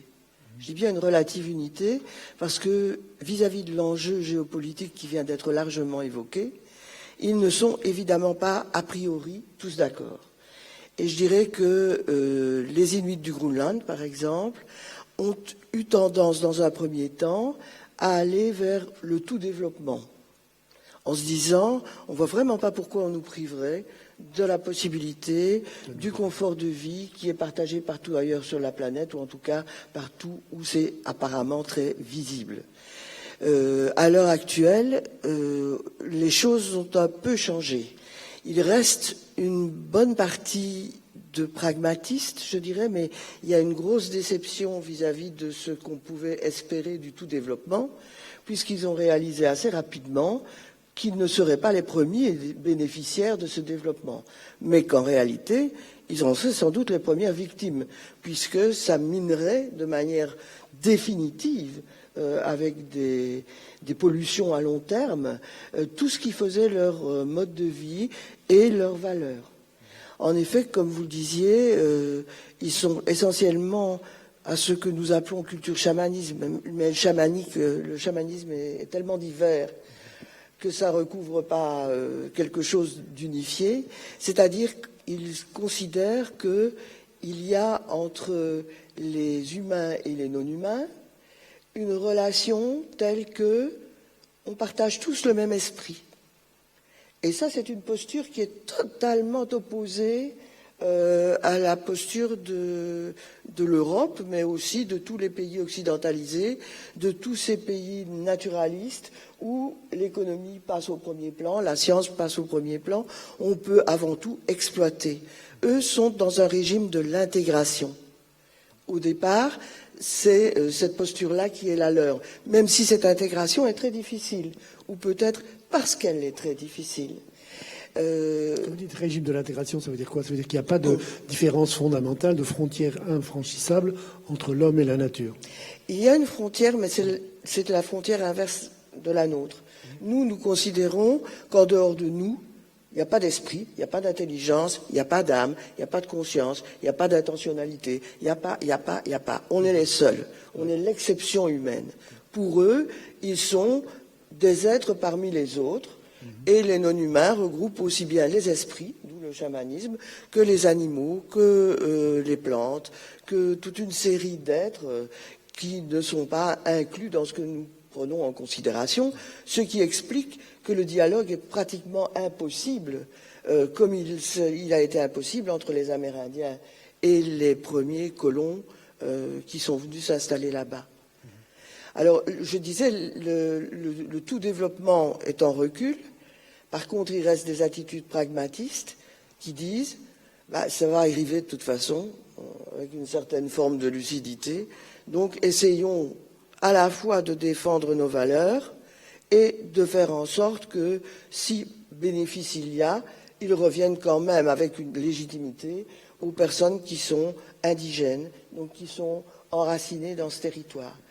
Mais il existe aussi toute une tendance de personnes, parmi lesquelles beaucoup de femmes d'ailleurs, qui disent non, pour une fois, ne faisons pas passer le commerce avant tout, il faut d'abord faire passer le vivant, le bien-être d'un maximum de gens, même si ce bien-être n'est pas matérialisé par une forme commerciale, financière, mais garanti au contraire aux générations futures, et ça c'est une valeur qui est partagée, je dirais, par de très nombreux groupes ethniques du Nord, garantie aux générations futures jusqu'à une profondeur d'au moins 7 générations, qu'ils pourront maintenir le mode de vie qui est le leur et les valeurs qui ont été transmises par une longue expérience sur ce terrain. Ok, Emmanuel Esnay, est-ce qu'il y a une écoute, une oreille pour ce genre d'attitude ou ce genre de proposition parmi les autres qui sont sur place, c'est-à-dire les Russes, les Américains, les Norvégiens? Il y a une écoute... Oui. Est-ce que ce genre de proposition ou d'attitude des populations locales est écoutée, est entendue, a une chance quelconque d'être prise en compte? En fait,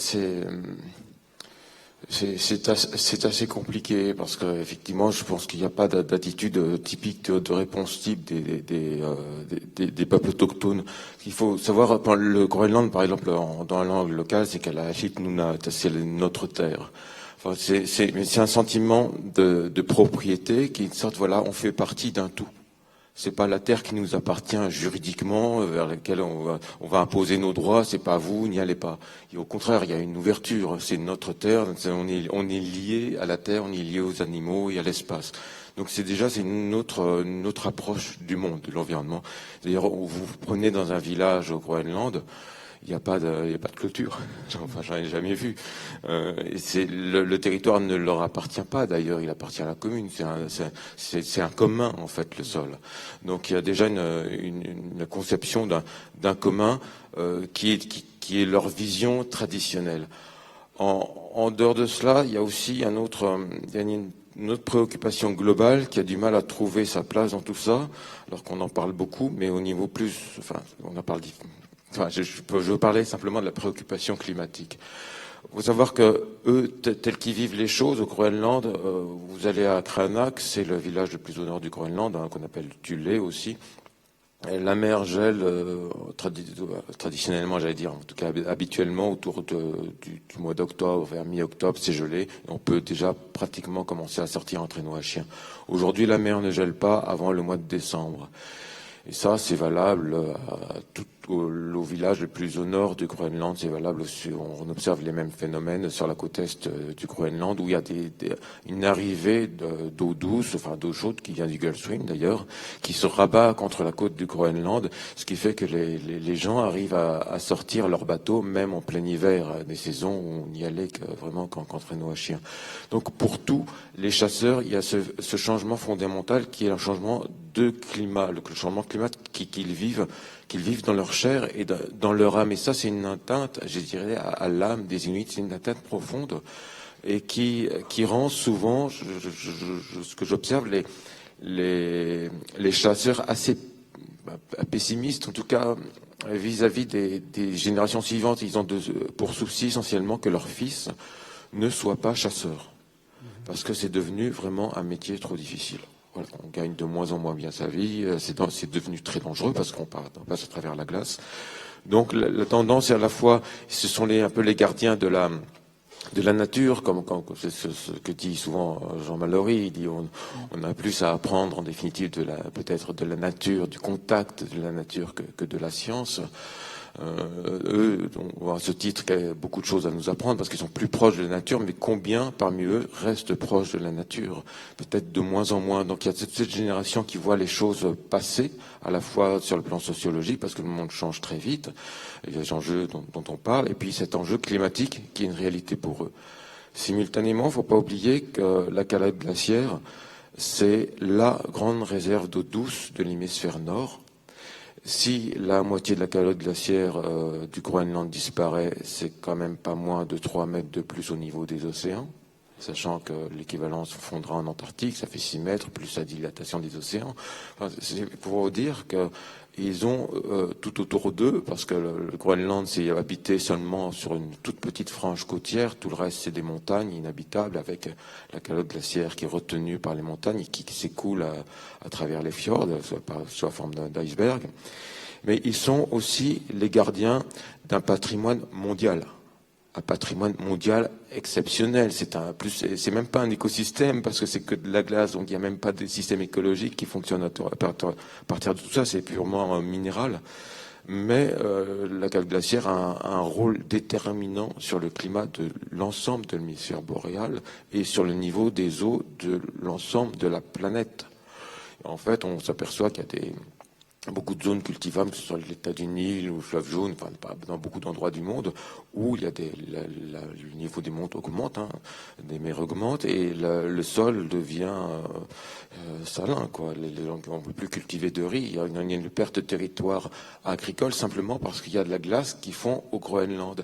Et on s'aperçoit que les gens qui vivent dans les zones tropicales ne sont pas forcément conscients qu'en fait, ce qui leur arrive, la montée des océans, c'est tout simplement que quelque part, le robinet est ouvert. Ce robinet, c'est la calotte glaciaire du Groenland. À la fois, au sud, on n'est pas conscient que tout se joue au pôle Nord, au Groenland, en fait. Et les Groenlandais eux-mêmes n'ont pas cette conscience de l'écologie globale. Ils ont l'écologie de leur territoire, mais ils n'ont pas l'écologie de leur territoire dans son rôle pour la Terre entière, alors qu'il est complètement déterminant et majeur, plus que n'importe quel autre pays, je pense, même de l'hémisphère boréal. Et donc, on est face à des enjeux assez paradoxaux et un manque de prise de conscience, autant du côté des pays qui occupent l'espace, qui ont bien d'autres préoccupations, puisqu'ils pensent à se dire, voilà, ça m'appartient, ça je veux exploiter, et autant aussi des Inuits qui n'ont pas ce recul, peut-être ce recul de l'histoire, ce recul de la géographie, parce qu'en définitive, ils n'ont jamais eu la géographie polaire, ils ne connaissent que ces paysages-là, ils sont très attachés à ces pays-là, mais ils ont assez peu d'ouverture en définitive sur le monde. Nous, on s'intéresse plus à eux, on est des anthropologues, on écrit des livres sur eux, mais je ne connais pas de Groenlandais qui écrit des livres sur les Belges ou sur les Français. Mais c'est intéressant. Voilà, c'est un autre point de vue. Si on inverse les choses, c'est parce qu'ils n'ont pas cet héritage culturel, cette histoire, il y a une élite qui est en faible nombre au Groenland, ce qui fait qu'aussi que l'indépendance ne sera jamais totale. Je pense qu'il faut pas rêver. Pour être indépendant, il faut pouvoir développer une diplomatie, il faut pouvoir se défendre à l'échelle internationale et avoir, si possible, un minimum d'armée. Mais bon, on imagine mal le Groenland, de développer ce genre de choses-là. Et c'est surtout, ils sont toujours sous influence. Et justement, je pense que la seule voie pour eux, c'est la voie qu'ils prennent, tout simplement, c'est-à-dire réfléchir le plus possible par rapport à tout ce qui leur arrive, comment se positionner au plus juste, mais je dirais pas seulement par rapport à eux-mêmes, pour rester inuits, parce qu'ils sont vraiment très attachés à ce qu'ils sont, mais aussi essayer de se dire, voilà, il faut qu'on soit nous-mêmes pour protéger les autres, parce que nous sommes les gardiens de la calotte glaciaire. Et ça, c'est pas rien. Et je ne crois pas qu'il soit encore dans cette dynamique, je dirais, philosophique, où il serait question de se positionner en tant que responsable d'un bien commun de l'humanité. Et tous les pays qui viennent pour essayer d'exploiter ceci ou cela, plutôt que de se poser ce type de questions, se dire comment on peut aider les Groenlandais, comment nous, justement, on peut investir même de l'argent là-bas, non pas pour exploiter davantage cette pauvre planète, mais pour la protéger, pour sauver l'humanité, tout simplement, pour permettre à des gens de continuer de vivre sur une planète qui resterait vivable. Et c'est l'enjeu de la survie de l'humanité qui se pose aujourd'hui, collectivement. Et une part de la réponse spécifiquement se trouve là-bas, au Groenland. Oui, vous avez raison, une part de l'enjeu est là-bas, mais la majorité de la responsabilité de la fonte de la banquise, elle n'est quand même pas là-bas. C'est ici qu'elle est. Oui, évidemment, parce que c'est l'usage du pétrole, l'industrie, tout ce qu'on imagine. Après, je peux faire l'avocat du diable. Je veux dire qu'on chauffe 365 jours par an au Groenland. Je ne sais pas si vous êtes allé sur un village comme Kulusuk, n'importe quel village groenlandais, comment sont faits les murs et les cloisons. Le double vitrage, je ne me souviens pas en avoir déjà vu. Peut-être, je pense que ça doit exister quand même, mais globalement, il n'y a même pas de double vitrage. Il y en a, évidemment, il y en a au Canada, aux États-Unis, mais il n'y en a pas là-bas. Donc c'est des maisons assez légères dans la structure, donc qui sont mal isolées et qui sont totalement dépendants du Danemark qui apporte des bateaux de ravitaillement quand les glaces ont fondu au printemps. Sur la côte est notamment, c'est à partir de fin juin qu'on a déjà le bateau de ravitaillement avec le porte-conteneurs. C'est ce que les gens attendent en premier parce qu'il manque certains produits à la fin du printemps. Voilà, il n'y a plus de produits frais, du petit matériel de pêche, voilà, un tas de bricoles. Mais c'est aussi les tankers qui viennent ravitailler voilà, les cuves à fioul qui vont permettre à tous les villages de se chauffer, qui se chauffent plutôt copieusement, quoi, sans vraiment réfléchir à l'isolation. Et puis ce sont aussi des pays où il n'existe pas de décharge, quoi. Il n'y a pas de gestion des déchets. Enfin, il y a bien des décharges, évidemment. Ça se passe, c'est généralement pas très loin de la mer. Donc on jette tout en vrac. Voilà, tout ça s'accumule. De temps en temps, on brûle ce qu'on peut brûler. Après, on pousse un peu à la mer, et puis globalement, ça tombe plus ou moins à la mer, ça rouille, voilà. Ce sont des décharges à ciel ouvert. Il n'y a pas de politique de réduction, de gestion des déchets, parce qu'il n'y a pas un volume suffisant pour permettre une installation d'un incinérateur ou de quelque chose de sérieux. Donc, mais enfin, c'est quand même pas les 50 000 habitants du Groenland qui polluent la planète. Non, mais oui, qui cause le réchauffement climatique. Oui, mais je remarque encore que c'est un thème là-dessus, mais dans le principe, si tout le monde vivait comme un Groenlandais, ça serait encore pire. Ça serait bien, parce que c'est vrai qu'ils utilisaient traditionnellement évidemment des kayaks, mais aujourd'hui, les chasseurs inuits, vous savez, comme maintenant ils ont tous des bateaux à moteur et des fusils, c'est-à-dire que si vous voulez avoir une chance de ramener quelque chose, il vaut mieux avoir un moteur plus puissant que votre copain. Donc il faut aller plus vite. Donc c'est une surenchère de la puissance des moteurs, c'est celui qui arrive le plus rapidement sur le troupeau de narval ou sur la proie à chasser. Donc c'est des moyens qui nécessitent de l'énergie, qui sont pas anodins, et qui sont dans un état d'esprit. C'est vrai que par rapport ramener au nombre d'habitants, c'est rien. Mais dans le principe, ce n'est pas un exemple d'écologie dans la façon de vivre, en tout cas, c'est ce que je voulais dire.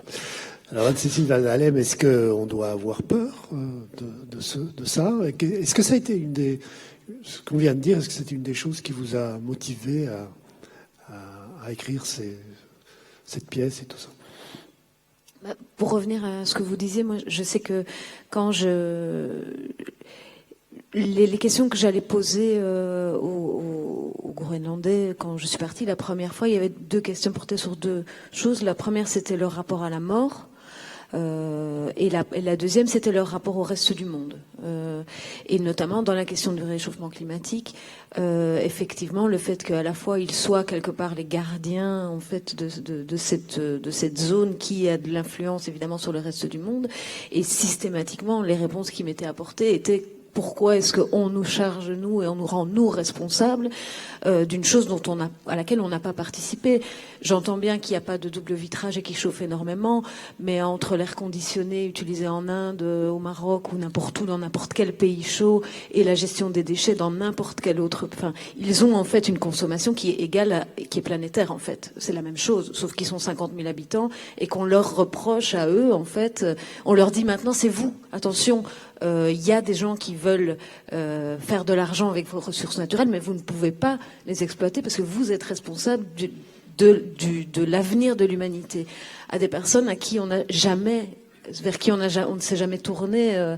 Donc c'est vrai qu'ils sont dans une forme pas d'abord de réponse assez immédiate qui est: mais pourquoi est-ce que moi je devrais me sentir responsable de ça? Maintenant, moi ce que je veux c'est être indépendant, moi ce que je veux c'est développer une économie, moi ce que je veux c'est des routes, ce que je veux c'est des emplois pour mes enfants, c'est qu'ils puissent travailler à la mine, enfin il y a des choses comme ça très concrètes et très pragmatiques qui, moi évidemment avec ma vision d'européenne, enfin je suis tombée complètement... les premiers entretiens que j'ai faits, j'ai été complètement abasourdie par les réponses que j'avais, je ne m'y attendais pas du tout. Et c'est là que je me suis dit, mais en fait, il faut absolument que je réfléchisse à ça de manière à long terme et de manière plus large, parce qu'en fait, moi, je venais avec je pensais que quelque part finalement tous les Groenlandais étaient devant leur glacier à dire préservons-le, alors qu'en fait ils sont effectivement, enfin je sais pas, j'avais une image en tout cas d'une forme de responsabilité qui n'est pas du tout celle que j'ai rencontrée et que j'ai été amenée à comprendre. J'avais besoin de comprendre ça aussi. Et que j'ai essayé de mettre en forme, voilà, à ma manière, c'est-à-dire dès que j'ai besoin de comprendre quelque chose, il faut que j'écrive une histoire à partir de ça, qui rassemble toutes ces questions-là, et pour essayer de la projeter dans quelque chose. En tout cas, s'il faut avoir peur, c'est pas d'eux, quoi. On parlait de rapport à la mort, vous avez dit que c'était une des questions que vous avez posées. Quel est le rapport à la mort dans ces sociétés ? Le rapport à la mort est très différent du nôtre parce que les morts sont vraiment... ils sont coupés du social par les vivants. À partir du moment où on est mort, les vivants ont toutes les raisons d'avoir peur de ces morts. Et donc, on n'a pas du tout le même culte des morts qu'on peut l'avoir chez nous, ou qu'on l'a eu chez nous. C'est extrêmement différent. Et au niveau des morts animales, c'est la même chose, avec cette réserve qu'ils en font suffisamment peu pour avoir un impact dramatique sur la faune. Mais quand ils chassent, partant du principe au demeurant qu'un animal qu'on voit est un animal qui se donne. Donc ils ont l'autorisation de tuer. En s'excusant, en prenant des précautions, mais ils considèrent que le vivant est un tout où rien ne se perd, mais rien ne se gagne non plus. Donc il faut laisser une forme d'équilibre dans la chasse et ne pas chasser n'importe quoi. Et je comprends très bien qu'ils aient été choqués par les campagnes, choqués non seulement économiquement, mais choqués par les campagnes de sauvegarde des phoques. D'ailleurs, ils avaient réalisé une affiche qui était, au lieu de Save the Baby Seal, Save the Baby Veal. Et il y avait un petit veau qui était représenté sur l'affiche. Ils nous le renvoyaient en quelque sorte. Vous nous demandez de protéger nos phoques, mais vous n'êtes pas fichus de protéger vos petits veaux. Donc il y avait quand même une conscience d'être mis en cause de manière totalement injuste.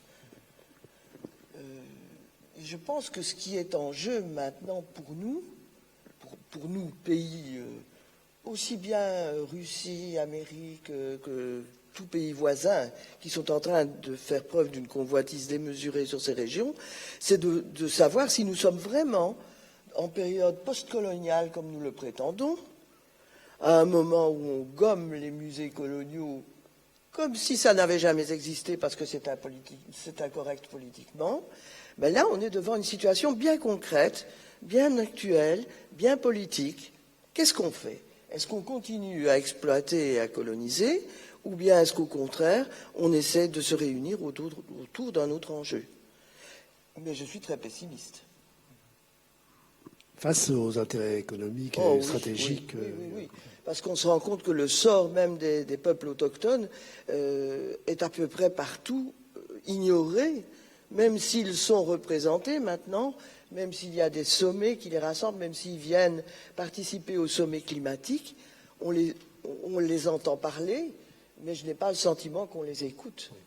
C'était ça ma question. Emmanuel, vous pourriez peut-être parler de ce projet de l'îlot de Hans auquel vous êtes associé. Alors, l'île Hans, à laquelle je m'intéresse depuis un certain temps maintenant, c'est une île qui est disputée par le Canada et le Danemark. Ça fait partie des conflits territoriaux. En Tartupaluk, elle s'appelle en groenlandais. Elle se situe dans le chenal de Kennedy. C'est le chenal qui sépare. On voit certainement on voit il y a même une étoile rouge tout au nord du Groenland. Voilà, c'est ça, c'est l'île Hans. C'est un conflit territorial. Alors elle a une particularité, c'est qu'elle se trouve sur la ligne de partage des eaux qui sépare administrativement donc le Canada, le continent américain, du Danemark donc. Parce que c'est le Danemark qui a la responsabilité de la surveillance des eaux du Groenland. Ils ont quelques bateaux militaires là-bas. Et Et pourquoi? Enfin, je pense que ça tient déjà avant tout à... Enfin, la situation géographique de cette île, elle est singulière. C'est un rocher, c'est 1 km² à équidistance entre le Groenland et le Danemark. Ce qui fait le jour où les deux pays se sont rassemblés pour se répartir les eaux territoriales, ils se répartissaient des eaux territoriales. À mi-distance, ils traçaient la ligne. Sauf que la ligne a été coupée par cette île, qui est toute ronde. Et comme ils ne se répartissaient pas des terres, ils ont fait le tour de l'île.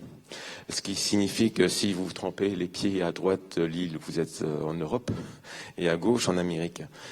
C'est assez amusant, mais du coup, ils n'ont pas abordé le sujet quand ils se sont rencontrés parce qu'ils savaient très bien que l'autre avait des vues sur cette île, en s'imaginant encore avec ces vieux systèmes de représentation qui sont des systèmes qui ont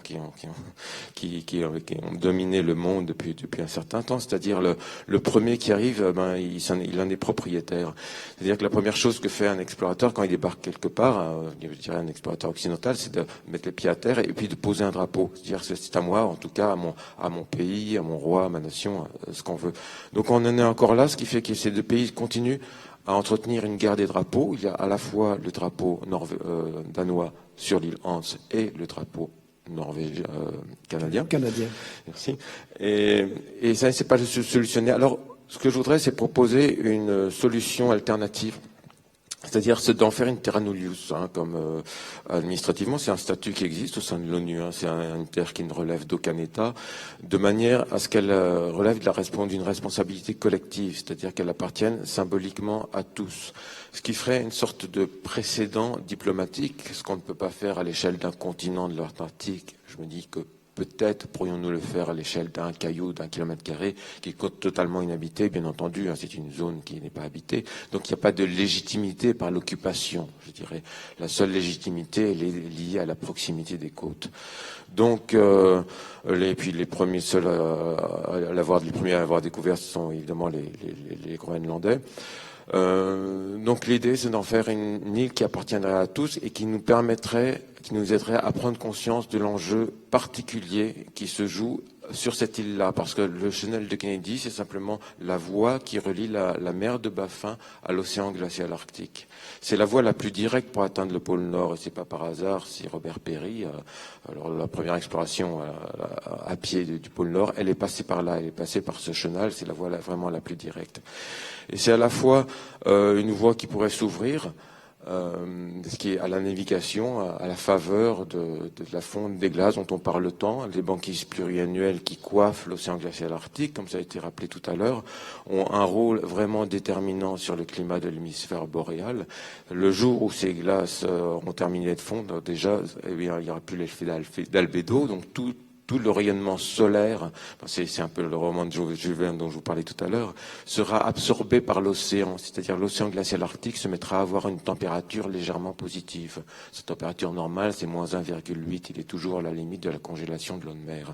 Donc s'il passe à 1 ou 2 degrés au-dessus de 0 degrés, ça change vraiment la donne à l'échelle de tous les courants de l'océan Atlantique. Et puis à l'échelle de tout le climat, puisqu'on aura beaucoup plus d'évaporation. On a du mal, à l'heure d'aujourd'hui, en tout cas, à évaluer les dégâts que ça fera. Toujours est-il qu'on sait que cette banquise, elle est essentielle. Et l'endroit où cette banquise est la plus épaisse, c'est la mer de Lincoln. La mer de Lincoln, elle est juste au-dessus de l'île Hans, en définitive. C'est l'endroit où prend naissance le courant du Labrador. C'est le courant qui arrose toute la côte est des États-Unis. C'est pour ça qu'à latitude égale, il fait aussi froid au Canada et à New York par rapport à Bordeaux, qui se trouve à la même latitude que Montréal, par exemple. Donc c'est refroidi par ce courant polaire qui charrie les glaces. Et l'idée, c'est de prendre conscience de l'importance de ce milieu naturel spécifique en se basant sur le principe qu'il relève du bien commun et non de la propriété de tel ou tel pays qui estimerait que ça lui appartient parce qu'il pourrait en retirer à plus ou moins long terme un avantage économique ou politique. Le solde économique du Danemark ou du Canada, c'est pas tellement mon souci. Moi, ça m'est égal. En revanche, mon souci, c'est peut-être savoir si demain, si j'ai des enfants, s'ils pourront vivre encore sur une terre habitable. Et je pense qu'aussi le souci des chasseurs inuits, c'est de savoir s'ils auront encore de la glace. Si chasser, ça aura encore un sens dans un pays, d'ailleurs, où on peut pas forcément toujours se nourrir du phoque parce qu'il est contaminé. Vous savez que les femmes enceintes, c'est très déconseillé là-bas parce qu'elles intoxiquent leurs enfants. enfin les femmes qui allaitent, elles peuvent pas allaiter, manger du phoque et allaiter. Donc il y a un problème éthique, évidemment, un problème environnemental, mais qu'on ne peut aborder que si on arrive à visualiser l'enjeu. Et cette île, elle est un lieu où on peut visualiser l'enjeu. Si tout d'un coup je décide que cette île m'appartient, d'une certaine façon, je me projette là-bas de façon poétique, philosophique, symbolique, mais en tout cas, ça permet d'une certaine manière d'avoir une direction. C'est la direction du Nord, c'est pas rien. Ça a toujours été une direction, le Nord, c'était un point de repère.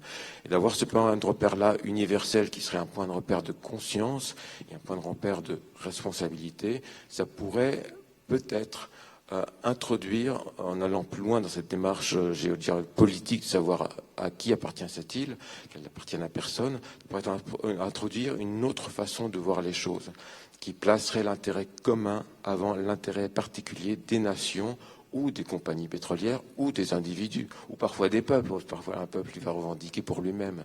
Là, c'est vraiment l'intérêt de la planète. Et je trouve que ce lieu est un beau symbole. C'est une occasion, parce que c'est un petit défaut finalement dans le soin que l'humanité a eu à découper tout pour tout s'approprier et répartir bien sagement. Ça, c'est à toi, ça, c'est pas à moi. Là, c'est un petit défaut. Ça se passe tout près du pôle Nord. Personne n'y habite, donc on va pas se bagarrer pour vraiment qui veut profiter de l'île. Personne n'a vraiment envie de s'y installer. Mais ça peut être un support pour aller plus loin dans une démarche et ne pas rester que dans le discours et quand dans le cri d'alerte, alors qu'en définitive, on ne se donne pas les moyens d'agir concrètement, souvent parfois aussi parce qu'on ne sait pas très bien quoi faire. Alors vous proposez de prendre des parts d'impropriété. Oui, de devenir non pas propriétaire, mais un propriétaire. C'est-à-dire, c'est faire un peu comme les Groenlandais qui, eux, ne sont jamais vraiment propriétaires du terrain. Donc, de retrouver cette humilité des peuples premiers, voilà, qui vivent en harmonie avec la nature. Nous, on est des peuples civilisés. J'appelle ça, on vit aussi hors sol. On parle les veaux, justement, sauver vos veaux, mais les veaux, ils sont plus dans la nature sauvage. Les veaux, ils vivent hors sol, comme la plupart des cochons et des poules d'élevage. Donc, mais nous-mêmes, nous sommes presque devenus une civilisation hors sol. On vit dans des... je me souviens, ma grand-mère qui venait de la campagne parlait de cabanes à lapins, voilà, quand elle voyait les immeubles dans lesquels on vivait à Paris.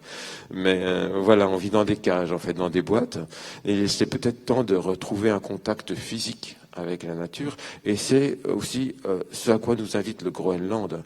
Il y a ce peuple, il y a aussi, j'évoquais tout à l'heure, ce territoire qui est un territoire d'exploration extraordinaire. On n'a plus ça vraiment en Europe. Hein, je veux dire, et c'est une invitation à ce lien avec la nature et à un lien aussi avec notre véritable nature. Et c'est ça que je trouve qu'inspire le Groenland, au-delà des enjeux qui se greffent. Et je pense que si on partait de cette base, du lien à la nature et de la préoccupation de l'intérêt commun, peut-être qu'on pourrait raisonner autrement et se mettre d'accord sur des choses qui feraient sens pour tous, parce qu'elles viendraient d'une forme d'évidence. Voilà. Anne-Cécile, que nous apprend l'Arctique? Qu'est-ce que nous avons à retirer, nous, occidentaux, européens, américains, du regard qu'on porte sur l'Arctique? À part le fait que ça nous met en cause, évidemment. Je réfléchis à part le fait que ça nous met en cause dans le comportement. Moi, je peux pas parler de l'Arctique parce que je n'en connais que le Groenland, qui, comme vous dites, c'est une partie, c'est pas.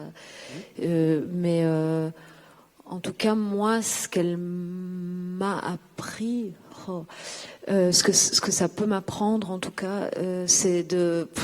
Ça va être peut-être un peu simple de dire ça, mais c'est de à la fois de regarder les choses autrement, puisque moi, ça m'a appris effectivement.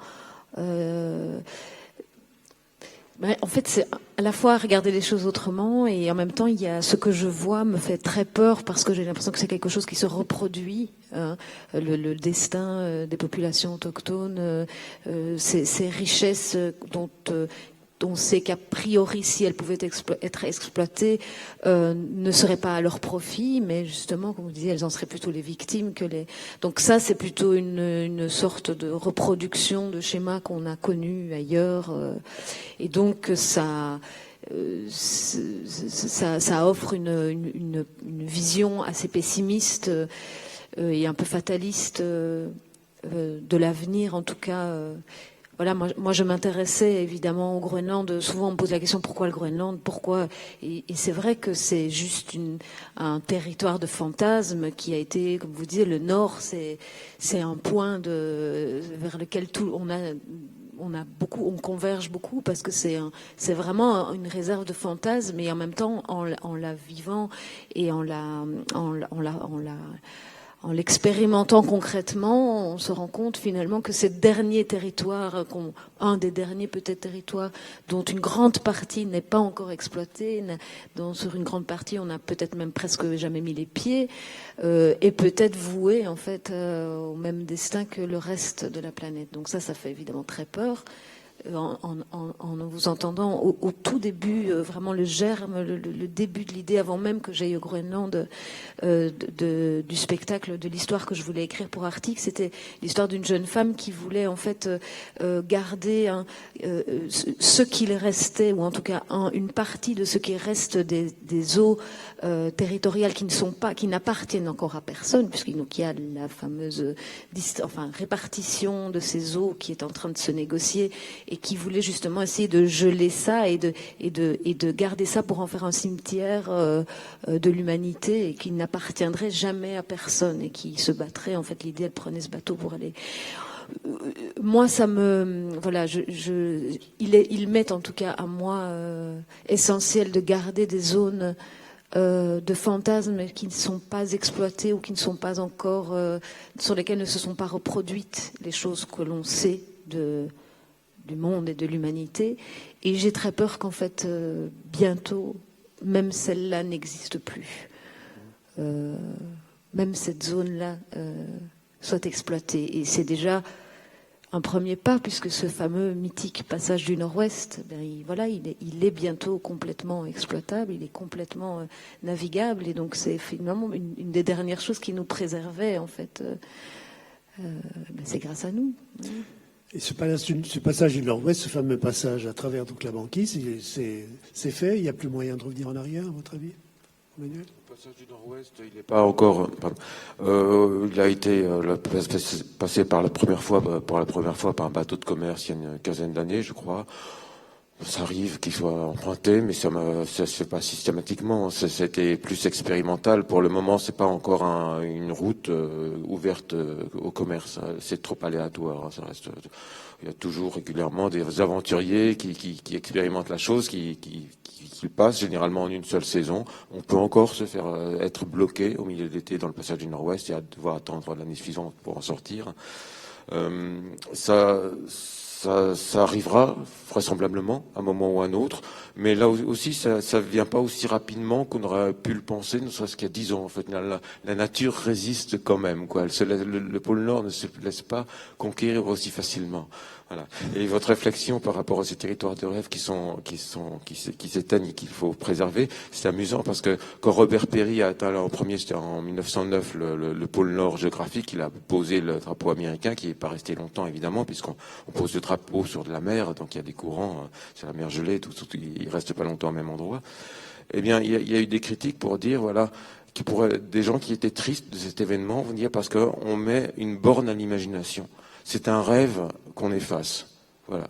C'était un espace d'imaginaire qu'on anéantit uniquement par orgueil. C'est la vanité de l'humanité qui va se porter jusqu'au pôle Nord, alors qu'on aimait bien ne pas savoir ce qu'il y avait là-bas. Et l'utopie de l'Irlande, c'est ça, c'est-à-dire qu'il ne faut pas oublier on rappellera, c'est à quel point ces territoires sont difficiles, et les quelques bases qui s'y sont implantées, même en terre d'Ellesmer, elles ressemblent pas à grand-chose. Pourtant, avec les moyens des nations civilisées, tous les moyens possibles et imaginables, l'homme, il paye pas de mine là-bas, hein. Il détale pas son orgueil, il y a pas de route. Enfin, c'est vraiment compliqué, c'est difficile, ça coûte cher, et ça fait vraiment plaisir à personne de se passer un hiver là-haut, isolé de sa famille, dans le froid. Et voilà, bon, il faut payer les gens plus pour qu'ils supportent ces conditions-là. Donc, ça reste pas des territoires accueillants. Donc, ça serait relativement simple de les considérer comme des territoires appartenant à tous. L'humanité, comme la Lune n'appartient qu'à elle-même, de certaine façon, ou le Soleil ou un nuage qui passe, il n'appartient à personne, mais on bénéficie tous de sa pluie. Et si on avait l'Antarctique, par exemple, l'Antarctique peut servir d'exemple. L'Antarctique, alors là, c'est encore c'est autre chose. L'Antarctique, parce qu'il a eu des revendications territoriales très nettes, parce que c'est un continent. Donc pour le coup, les pays ont revendiqué, donc la France, la terre à Delhi. Ces revendications qui existent toujours, qui sont mises en sommeil depuis les différents traités de l'Antarctique, ce qui fait que les nations n'ont pas le droit de développer une installation militaire ni d'exploiter le sous-sol. Mais on sait très bien, et la Chine a encore un grand rôle à jouer dans cette histoire, qu'il y a beaucoup de recherches qui sont pas c'est pas de la recherche fondamentale qu'on fait là-bas, c'est de la recherche pour savoir à quel moment on pourra exploiter telle ou telle ressource, en particulier sur la péninsule. Il y a aussi une surenchère, c'est-à-dire tout le monde veut être présent. Il y a même les Norvégiens, il y a les Chinois évidemment, il y avait déjà les Japonais qui sont installés en Antarctique, les Belges qui sont venus il y a pas si longtemps, il y a une dizaine d'années.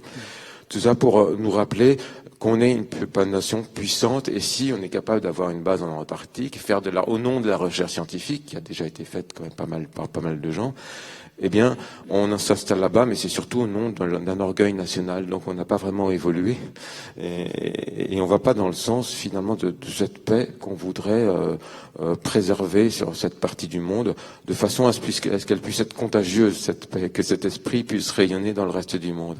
Mais c'est plutôt ce combat finalement presque entre le bien et le mal, si on peut dire, qui est le défi de demain. En fait, où est le bien, où est le mal, mais en tout cas, on ne sait pas bien où on va. En tout cas, il y a des forces des deux côtés. On peut peut-être, pour terminer, se retourner encore une fois vers ces populations autochtones. Lucienne Strivet, qu'est-ce qu'ils ont à nous dire? Ils ont sans doute à nous dire qu'ils n'ont jamais planté de drapeau nulle part.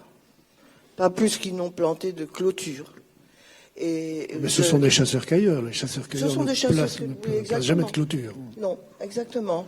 Ils ne possèdent rien, ils sont possédés par quelque chose qui participe d'eux-mêmes. Et donc, à partir du moment où on dit, chez nous, renouer avec la nature, et où on les imagine comme des êtres de la nature, déjà on se trompe très fort, parce que pour eux, la nature n'existe pas. Elle fait partie de leur société. Elle est sociale. C'est nous qui inventons la nature comme une chose séparée. Et quand on en fait même un objet de rêve, on reste dans notre façon de penser. Eux ne rêvent pas de ça. Donc, ils ont vraiment beaucoup à nous apporter. Mais il me semble que nous sommes... Enfin, je ne sais pas comment ils pourraient nous faire entendre ça. C'est pas évident. La seule chose qui nous fait entendre ça, c'est qu'on est quand même de plus en plus nombreux à être conscients qu'on va dans le mur avec ce type de conception du monde. Et que leur conception du monde est de plus en plus présentée comme celle d'un gardiennage, d'une protection, qui peut-être un jour pourra servir à tous. Et ça, c'est totalement essentiel, me semble-t-il. Faut-il qu'eux soient bien conscients d'avoir ce rôle-là à jouer? Oui, bien sûr. Oui. Voilà, je vous remercie mille fois. On va maintenant avoir cette phase d'échange qui va se dérouler donc autour des tables de conversation qui sont au foyer. Nous devons impérativement quitter cette salle pour 16h30 pile parce que les techniciens doivent préparer la représentation de ce soir. Donc je vais vous demander de vous diriger vers les tables qui sont préparées et où vous retrouverez tous les orateurs de cet après-midi. Merci.